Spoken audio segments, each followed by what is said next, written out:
actualité ñeel wàllum yoon waaye tamit darax na tuuti politique muy dégg nañ ci semaine bi mise en accusation ka fi newoon njiital réew di président Macky Sall dégg nañ kenn ci groupe parlementaire majoritaire muy Pastef Ayib Daffé ci benn interview bu mu am ak suñuy naataangoo ne actuellement ñi koy étudier tey yow mi sa xam-xam màcc ci wàllum yoon sénégalais bi dégg mise en accusation lu mu doon. waaw xam nga benn mise en accusation benn procédure juridique la. benn procédure juridique la boo xam ni député ci boppam moom mooy dugal demande boobu résolution la ci niveau assemblée nationale pour ne diwkat ñi ngi koy topp ci malversation financière wala ci lenn loo xam ni jéyee joo xam ni defoon na ko wala benn manquement ci lu mu xam ne waroon na ko def te defu ko léegi bu demee nag assemblée ñoom ci commission bi ñoom ñooy xool recevable xool ba xam en la forme xam nga yoon dafa am forme ak fond xool forme bi ba xam c'est recevable bu ñu xamee ni c'est recevable nag ñu yóbbu ko au vote. bu yóbbu ko au vote 90 sur 160 députés 165 bu ñu accepté rek léegi affaire dafay jàll ñu yóbbu mise en accusation fi nga xam ne moom mooy haute cour bu fekkee kooku ancien président la woon wala mu nekk ancien ministre boo xam ne dafa am daal maanaam privilège de juridiction loolu moom mooy li nga xam ne moom mooy mise en accusation ci niveau assemblée parce que gisoon naa daaw ki mel ni Guy Marius Sagna dugaloon ko je pense que boobu la ñu bëgg a activer waat pour mettre en accusation ki nga xam ne moom mooy l'ancien président pour ay malversation financière yoo xam ne defoon na ko pour ñu kalaame ko ci li nga xam ne moom mooy juridiction bu mag boobu di haute cour de justice. ndax statut ancien président teg ko ci pénc mi wala boog yóbbu ko ci yoon ngir àtte ko doon na lu yomb bu ñu xoolee ci suñu loi. waaw en tout cas constitution prévoir na ko la constitution dans son article 101 prévoir na ni ancien président fi ñu ko mën a toppee rek mooy ci haute cour de justice. mais li ñu ko mën a toppee également mooy haute trahison léegi nag haute trahison boobu dafa nekk benn genre coquille vide dafa nekk benn coquille vide parce que xam nga infraction pour ñu toppee la ko day am lu ñu naan la légalité des peines et des poursuites maanaam code bi da koy prévoir li nga xam ne mooy procédure bi mais également prévoir peine bi nga xam ne moom lañ la ci war a infliger bu fekkee ni condamné lañ la ci. mais loolu amul ci li nga xam ne moom mooy haute trahison déjà foofu problème la parce que juge bi boo ko indilee ni ko kii dama koy toppee pour haute trahison parce que dafa manqué ci ay obligations dafa am statut dafa am privilège de juridiction yow rek yaa ko mën a topp juge bi danaan la luy haute trahison parce que du juge bi moom moo koy définir juge nag peut-être c'est si niveau juge bu mag comme juge cour suprême wala ay haute cour de justice yi am nga pouvoir créer droit def lu ñu naan jurisprudence yaa ngi dégg def lu ñu naan sur le fondement de votre pouvoir normatif créer droit jéem a définir ne lii laa ci dégg man la haute trahison selon la constitution peut-être mooy man juge ni ma ko déggee mooy kii dañ ko joxoon réew mi mu taxaw waat devant le conseil constitutionnel devant le peuple sénégalais léegi bi mu waatee def nañu PV wane ni jour bii la waat entre en ses fonctions ne dinaa sàmm alalu réew mi dinaa sàmm deretu ndaw yi dinaa sàmm askan wi dinaa leen sàmmal seen àq ak seen yelleef léegi loolu yëpp gis nañ ni am na loo xam ne manqué na ci léegi man loolu laa dégg ni loolu man juge haute trahison la mais est-ce que le juge sénégalais am na audace boobu loolu problème la loolu déjà c'est un problème des fois nag di nga gis les juges comme les juges du conseil constitutionnel ñoom des fois dinañ am yenn audace yi dem jusqu'au bout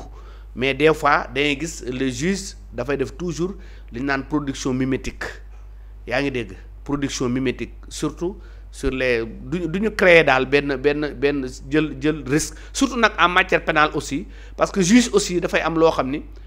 peut-être ci dimension morale am moom wala ci dimension religieuse am ci dimension foi am danaan du ma dugg ci loo xam ne définir luñ ma ko du ma def benn effort de réflexion pour définir sama bopp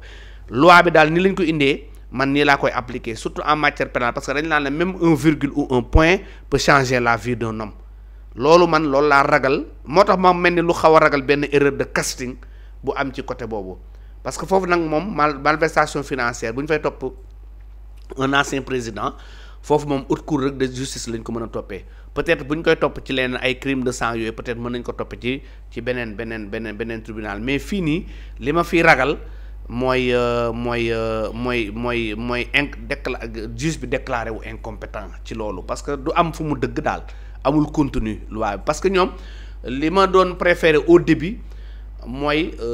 après l'accession du nouveau régime ñu changer li nga xam ne moom mooy constitution bi la charte fondamentale de l'État tëggaat haute cour de justice wane léegi ancien président bu fi jógee comme France da ngay dégg ñun la Sarkozy ñu ngi koy topp ci corruption mu leer ñu xam ne corruption la wala concussion mu leer wala pantouflage mu leer te peine bi ñu ci prévoir bu ko defee temps la mais boo nee haute cour de justice rek sànni ko noonu juge bi dafay te xam nga président du ñëw bëgg changer loolu pour ëllëg muy accuser boppam donc loolu la ñu waroon prévoir changer constitution bi déjà la charte fondamentale de l'État li ñu ci war a dugal yëpp ñu dugal ko ci je pense que ni foofu la ñu xaw a raté au début quoi moo tax man ragal benn erreur de casting bu ci am mais procédure bi nag mën na dem ba cour suprême haute cour de justice autant pour moi mais bu fa eggee est-ce que juge bi dana nangu moom définiral boppam li nga xam ne mooy haute trahison dana nangu jëlal boppam peine boo xam ne c'est pas prévu par les textes. wax nga sànq ba ni président dafay prêter serment waat ne dina sàmm alalu réew mi dina sàmm deretu ñi nga xamante ni ñooy askan wi nga xam ne mooy seen kilifa ndax jàpp nga ni ci fee yi fi am par rapport ak la reddition des comptes par rapport ak des faits yi ñu nemmeeku bokk ci côté alal ci côté ay émeutes yi fi amoon am na ci lenn loo xam ne xëy na peut-être mën na viser directement jéggi ministère ya jéggi ay directeur dem ba yegg ca président responsabilité am directement ci yëf yooyu. waaw effectivement mooy gis nga procédure président bu xasee waat devant la constitution ba conseil constitutionnel ñoom ñëpp ñu defar seen PV teg mu entrer en fonction déjà lépp li nga xam ne waat na ko daf ko war a def wala même bu defee léppam manquement yi moom daf ko war a éviter muy ay malversation financière muy ay tour de mais boo xoolee émeutes yi fi am ba daanaka nag xale yu bëri jot fi dee mu nekk dans une chronologie boo xam ni contexte politique bu xaw a sévère la boo xam ni c'était une parenthèse malheureuse boo xam ni traversé nañ ko léegi loolu il faut des enquêtes parce que am na lu ñu naan l'ordre hiérarchique et le commandement de l'autorité légitime parce que dafa mel ni booy woote ni dañuy manifester ñu ñëw y a un policier ou bien y a un force de l'ordre tirer ko ñu ne dee na ñu xool mu nekk ba réel te xam nga manifestation waroo yóbbu ba réel n'est-ce pas léegi kan moo la jox ordre boobu est-ce que ordre nga jot ci au niveau de votre ministère au niveau du ministère de l'intérieur wala ministère de l'intérieur est-ce que ordre la jot ci président ñu xool la chaîne la transmission n'est-ce pas ordre hiérarchique et le commandement de légitime bu fekkee ordre la ñu jot loolu ñooñu commettre nañu benn crime de manière indirecte bu fekkee du ordre ils ont manqué à une obligation parce que waroon nañu jël seeni mesures yu nécessaires à ce que ñii dem di def maintien de l'ordre et de la sécurité bañ a commettre erreur yu mel noonu parce que maintien de l'ordre ak répression bokkul mais li fi xewoon nag entre mars 2021 ak kii loolu moom du maintien de l'ordre mais répression la woon loolu moo tax li nga xam ne mooy la responsabilité du président Macky Sall mën na engagé parce que bul fàtte ne moom aussi après mars 2021 taxaw na ne li fi amoon dootu fi amaat xaw a mel ni lu tëkku xaw a mel ni lu menacé loolu argument yooyu bu ñu ko tegalee ci table juge bi dana ko marqué parce que la parole du président de la République a une valeur juridique au regard du droit interne comme au regard du droit international bokkul ak sama wax n'est-ce pas donte ne des fois ça ne lie pas le juge mais ça dépend sur l'audace du juge nan la koy mën a interpréter dans une très large mesure. damay dégg sànq ba tey ci say kàddu audace wala bu dee juge bi am na ñemek jël yenn décisions yi da nga jàpp ni tey pour cette reddition des comptes par rapport ak les crimes de sang ou bien les crimes financiers dafa laaj coppite ci ña nga xam ne ñooy incarner yenn bànqaas yi ci wàllum yoon. waaw effectivement laaj na coppite bu dëgër mais xam nga ñaari procédures yi bokkuñu. xam nga bu ñuy topp par exemple ci wàllu malversation financière comme ancien président fii nii bànqaas bi ñu fi am haute cour de justice rek la ñu mën a dem yaa ngi dégg wax naa léegi procédure bi fay am li ma fay ragal mooy genre incompétence juge est-ce que dana am audace pour définir boppam luy haute trahison est-ce que dana am audace prévoir benn peine boo xam ne code pénal prévoir ko benn ñu teg na le beneen bi mooy pour ce qui est des crimes de sang loolu bu ñu ciy topp les anciens dignitaires ñooñu fan nga le parce que bi ma gisee keroog bind naa ci benn communiqué bi ma gisee ñu ne déclenché nañu procédure bi ci au niveau sûreté urbaine foofu aussi dama xaw a tiit ma ne est-ce que lii du am erreur de casting parce que affaire bi dafa am ci benn période chronologique bu mu am benn crise politique n'est-ce pas boo xam ne entre mars 2021 et juin 2024 même loi d'amnistie bi ñu fi defoon sax loi d'amnistie bi moom da ko recadré mais bi nga xamee ni def nañu yaakaar naa c'était un député boo xam ne dugaloon na la loi interprétative pour ñu interpréter la loi d'amnistie bi dafa am lu conseil constitutionnel wax conseil constitutionnel dafa ne lépp lu jëm ci wàllu crime de sang yi fi amoon yooyu c'est des crimes imprescriptibles ba pare li koy bañ daf yi nga xam ne ñooy les engagements internationaux dañ ko protéger ma ne ñii est-ce que ils ont lu est-ce que lire nañu xóotaayu li conseil constitutionnel bëgg a wax man li ma ci dégg mooy conseil constitutionnel crime yi fi amoon moom si boppam de manière implicite waxu ko ci kaw parce que xam nga juge day waxee noonu day junj waxewu ko ci kaw dafa mel ni ku ko qualifier de crime contre l'humanité parce que bu nee c'est des crimes internationaux mais ci biir code pénal n'est-ce pas ci dans le cadre du droit commun bi ñu am mais les crimes sont prescriptibles au bout de 10 ans crimes yi dañ koy dafay prescriptible dootuñu ko mën a topp lu tax conseil constitutionnel bàyyi fa loolu tudd imprescriptible lu tax waxul c'est des crimes rek yem foofu mais dafa ni c'est des crimes internationaux maanaam crime la yoo xam ni da ko qualifié de crime international te crime international ban bànqaas actuellement nii moo koy xeex c'est la justice pénale internationale notamment le statut de la cour pénale internationale te statut boobu Sénégal moom moo ko njëkk ratifié dans le monde xam nga dafay applicable beneen bi mooy le Sénégal dafa am lu ñu naan la loi sur la compétence universelle fépp fu crime yooyu am crime internationaux yooyu mën na fa dem juger ko ci base boobu la juger woon Hissène Habré donc Sénégal am nañu arsenal boobu léegi bu fekkee sûreté urbaine moom moo koy seet te procureur visé wul appliquer le statut de Rome parce que déjà conseil constitutionnel jox na ko matière de manière implicite nag mais bu fekkee daf ko bëgg jaale ci droit commun yaa ngi dégg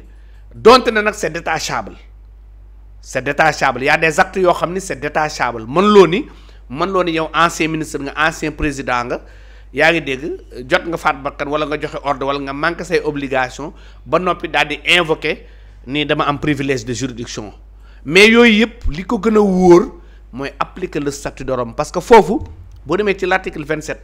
dafa préciser le défaut de la pertinence et de la qualité officielle amul président amul ancien président amul député amul kenn koo xam ni yaa ngi yor ndomb tànk boo xam ni mën nga ko woote ni nangam bi moo tax duñu ma topp moom amul tout le monde est justiciable devant la justice pénale internationale te Sénégal dañ ko mën a appliquer parce que même statut de Rome ñoom dañ naan la cour pénale internationale fi muy compétent wee mooy fi nga xamee ne juridiction nationale yi mënatuñ ko àtte moo tax dossier bi dafa nekk dossier boo xam ne bu compliqué te mën na survivre durant des années parce que bul fàtte y avait un gars Juan Branco bu dugaloon dossier au niveau de la CPI est-ce que xam nga dossier boobu fu mu mujj pourtant CPI rejeté gu ko de waxagul dara mi ngi toog rek ne teg est-ce que dafa xaar di déglu Sénégal est-ce que les juridictions seront défaillantes ou non mais en tout cas y a un dossier pendant au niveau de la CPI parce que ñoom aussi amuñu qualité à agir au niveau de la CPI parce que CPI pour nga poursuivre que nit il faut l'État du Sénégal en tant que tel état bi wala procureur pour le fondement de son pouvoir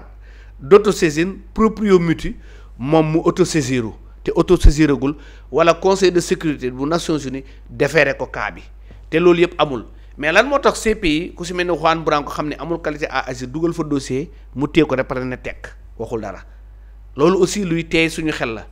yaa ngi dégg moo tax est-ce que le Sénégal n'est pas sous les viseurs de la CPI par rapport ak dossier boobu mais nag bu ñu ko jaaralee ci beneen yoon bu dul boobu donte ne c'est détachable mën nañ dem ba ci biir ñooñu invoquer li nga xam ne moom mooy privilège de juridiction léegi nag pour éviter yooyu est-ce que ce n'est pas nécessaire plus adaptable ñu jaar ki nga xam ne moom mooy la justice pénale internationale. junj nga sànq benn communiqué bi ngeen génnee le 3 octobre doon wax ni fait yi nga xam ne mi ngi ñeel wàllum répression diggante 2021 2024 dañu war a woote wala boog appliquer le statut de Rome de la Cour pénale internationale ci biir communiqué boobu ma lire ci benn pàcc boo xam ne yéen a ngi wax naan ñu teg vous parlez même de nécessité de mettre en place benn commission d'enquête criminelle lan mooy solo su commission boobu noonu. waaw xam nga moom laa la wax xam nga affaire bi tey si tey am nañu dee Casamance. am na ñu dee Dakar am na ñu dee ci yeneen région léegi boo bëggee def enquête fii def enquête fële te yépp nekk ci benn contexte politique lii gën mooy nga mettre en place une commission d'enquête criminelle léegi commission boobu moom mooy liggéey indi la rapport boobu nag mooy doon sa fond de dossier bu ko defee di nga mën a topp la chaîne di nga mën a topp hiérarchie bi ndax benn commandement bu autorité bu légitime moo fi nekkoon mooy l'ancien régime yaa ngi dégg mais faits yi dafa dispersé donc pour nga liggéey bu yemb il faut nga mettre en place commission boobu jébbal li nga xam ne moom mooy rapport parce que Tchad bi fa Hissène Habré jógee on a décidé un ancien avocat ou magistrat Assane Abakar moom li mu njëkk a def mooy def li nga xam ne moom mooy mettre en place une commission d'enquête criminelle boobu jusqu'au jugement du président Hissène Habré di chambre africaine extraordinaire yi moom moo nekkoon fond de dossier bi parce que li may ragal rek mu am ay boo convoqué fii parent wu kii ne da ngay étudier dossier bi que les convoqué parent da ngay dégg étudier loolu mën na xaw a jaxase projet te justice pénale internationale yu mel noonu lay ragal te moom dafay soxla toujours ñi nga xam ne ñoom ñooy les commanditaires yaa ngi dégg ñoo xam ni commandité nañu wala ñu manqué à leur obligation ñoom toujours dafay viser ñooñu te bu fekkee da nga ko jaale fii ñooñu peut-être mën nañu rëcc. rëcc boobu noonu c'est-à-dire que le fait que dossier yi bu nañu pàccal ko risques yi loolu la. ñooñu mën nañu rëcc surtout les commanditaires parce que boo nee kii na sama doom dañ ko rey ki ko rey mooy waa ji ko jam paak ñu jàpp benn nervi dépp ko ba jàpp nervi boobu kii ko est-ce que dinañ xool ñoom tamit dinañ xool chaîne de commandement bi xam nga ma la wax donc ñun li ñu gis te di ko proposer mooy mettre en place une commission d'enquête criminelle parce que loolu même on a un rendez-vous avec l'histoire danañu permettre bu ëllëgee suñu doom bu ñuy lire le contexte politique bi fi amoon ñu am benn document de base boo xam ni dinañ ne lii moom moo fi xewoon du dëgg bu dul loolu dafay nekk loo xam ne fourre-tout lay doon day nekk day dafay xaw a tasaaroo. commission boobu noonu ci wàllu composition ñan la war a lëggale. waaw commission boobu ça dépend ci état mën na ci boole ay magistrats mën na ci boole ay autorités de police judiciaire wala des personnalités indépendantes ça dépend mais y aura des personnes qualifiées yoo xam ne mën nañu def enquête de manière ba fa dafay nekk loo xam ne c'est indépendant yaa ngi dégg c'est indépendant parce que dina permettre par exemple ki nga xam ni moom rayoon nañu doomam te neen doomam dafa doon dem marché wala doon dem atelier yooyu yëpp commission boobu moom dina ko gën a leeral ñu étayer ko yaa ngi dégg détaillé ko bu ko defee loolu dafay am solo donc mais nag organes yi ça dépend ci au niveau de la justice au niveau ñi nga xam ne ñoom ñoo ko ŋànk ñan organe la ñuy choisir à ce que ñu defal leen liggéey boobu mais ñi nga xam ne ay magistrats du ci ñàkk ay autorités de police judiciaire également du ci ñàkk des fonctionnaires également mën nañ ci ñàkk des membres de la société civile mën nañ ci bañ a ñàkk lu ci ne mën na nekk benn corps boo xam ne bu composite la bu hétérogène boo xam ne dañu def benn enquête bu indépendante parce que li war a leer aussi dafay mu leer ci gëtu nit ñi bu ko defee ñu xam exactement émeute yooyu parce que dafa nekk benn parenthèse bu malheureuse boo xam ne vraiment on a un rendez-vous avec l'histoire mënoo ko fàtte noonu rek sans pour autant nga teg benn loo xam ni bu ëllëgee nit ñi dinañ ci mën a basé wu comme seen fond de dossier di ko càmbar. Mously Immo Sénégal moo leen di indil saafara ci jafe-jafe bu ngeen am ci wàllum immobilier yow mi bëgg a jënd kër yow mi bëgg a tabax wala nga jaay sa terrain jokkool ak waa Mously Immo ku am sa kër bëgg ku la ko terrassel wala nga am sa tool bëgg ku la ko lotisel defal la ko ay terrain Mously Immo Sénégal daf leen koy jàppandal gunge leen ci anam gu mucc ayib. ku am sa kër itam te nekkuloo ci biir réew mi bëgg ku la ko toppatool gérer la ko Mously Immo moo ci gën a gaaw gën ci wóor ku bëgg réfectionner tabax wala nga defar plan architecte mën nga jokkoo itam ak waa Mously Immo Sénégal mën ngeen leen a woo ci 77 887 25 13 77 887 25 13 Mously Immo indi saafara ngir jëndum kër tabax jaayum terrain terrasse yi ay tool wala lotissé ko defal leen ko ay terrain loolu lépp Mously Immo moo ci gën a gaaw man ngeen itam abonné ci seen chaîne YouTube Mously Immo Sénégal ngir am yeneeni xabaar yu gën a dëggu wala itam wàllum conseil ci wàllum immobilier fii ci biir réewum Sénégal